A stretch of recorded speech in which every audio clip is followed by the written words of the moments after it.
Hey everybody. We are the 1st of January of 2016 and we've turned one more year. It is said that when you get older, the older you get, the faster time goes. So when you're a child, 1 year looks like an eternity. And then when you're a grandfather or a grandmother, when you're older, 1 year looks like it just happened like this. Maybe there's some truth to this. Maybe our memory is made to experience life that way. And our perception of time is very subjective as a result. What is time? We still haven't figured out as science what time really means.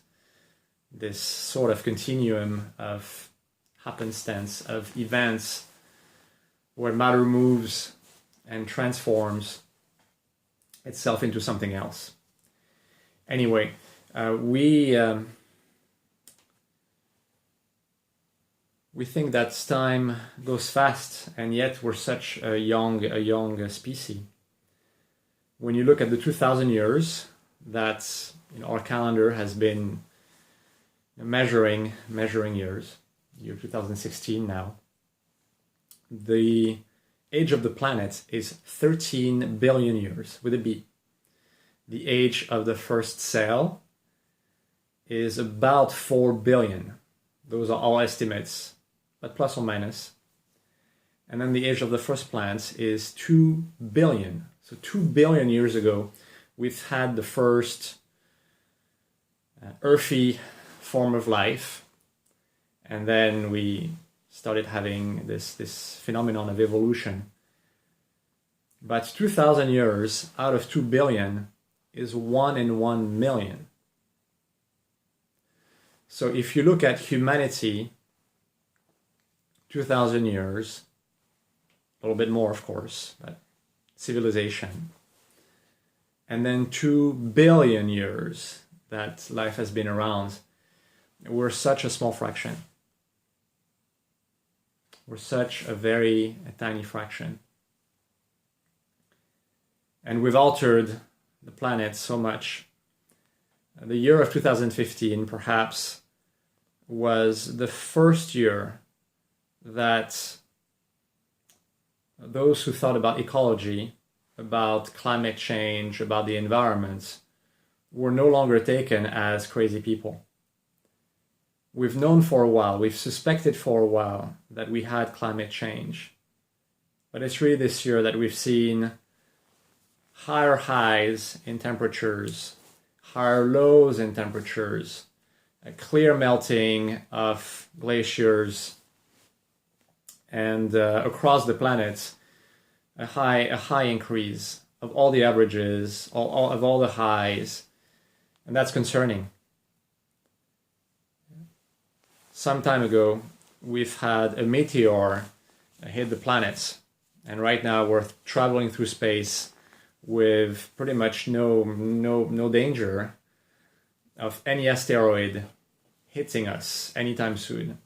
We're very blessed from that standpoint because we may not be able to deal with this, even with the technology we have. If something big enough comes over, we may not be able to deflect it. We may not be able to destroy it. But that risk is very remote, and for all we're observing, there's no risk for this. We humans have become the risk. We have become the potential asteroid on an aggregate basis, slowly eating natural resources, altering this enormously long period of time where nature adjusted itself, where we had some equilibrium between oxygen, carbon dioxide, nitrogen, and all of the species that make this planet finding a way to live with each other, to help each other, the way bees pollinate flowers, and if you eliminate bees, you eliminate flowers. So the flowers are dependent on bees, The bees are dependent on other things in the ecosystem, and we're all dependent on each other. And what we're doing right now is we're messing with this at a very rapid pace. The pace is enormously high, even if we don't see it every day. Over 100 years, not 2,000 years, but 100 years of modernity, industrial age, industrial agriculture, cars, trains, trucks, planes, all of the plastic products that are thrown as garbage into the oceans. We're doing a tremendous change, and we're putting tremendous poison into the planet. And we might think that it's everybody's fault, and then it's nobody's fault, that there's nothing that we individually can do. That if you stop consuming, if you stop your car right now, if I stop my car right now, if I stop taking flights, if I stop everything, if we all stop as an individual, nothing is going to change. And that is like voting. The concept of voting is something that people talk about sometimes the same way.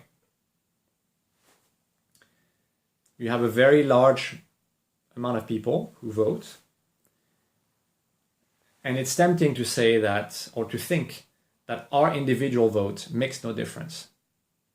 If 50 million people vote this way and I vote that way, my one vote has no chance. And if you vote with me, you and I have no chance of altering the total amount of people going that way if everybody else goes that way. That's true.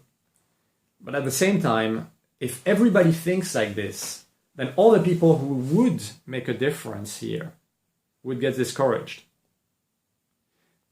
They would never act because they would think that they would never make a difference. And that's the encouragement I like to bring today to you, which is to think that the very small change that you can make, whether it's to buy a hybrid car, whether it's sometimes working from home, because when we work from home, we don't use the car. So our consumption is zero. We save 100% of the gas emissions thrown into the atmosphere. There are many things that we can do at a micro level that we think individually make no difference. But if we all do this, if everybody on the planet starts thinking that we can make a difference, on an aggregate, the difference will be huge. And that huge difference will be invisible. It will be invisible because we will avoid destroying the planet. We will keep the planet as it is. And we will not see the benefits of our actions except understanding at the conceptual level that not acting would destroy it. So these are the two concepts today that I'd like to leave you with. One is that your action makes a difference, even if it's something very small, because if we all do this on aggregate, it makes a huge difference. And the second message is that prevention is invisible. It has enormous benefits because if you avoid something undesirable, you will stay in the good state. We will all stay in the good state, in this case, the planet that we're in right now. And we may not see that our actions have made a difference because we didn't destroy it. So think about the fact that prevention, most of the time, is invisible, but makes a huge difference. All right? Have a great year. Good luck.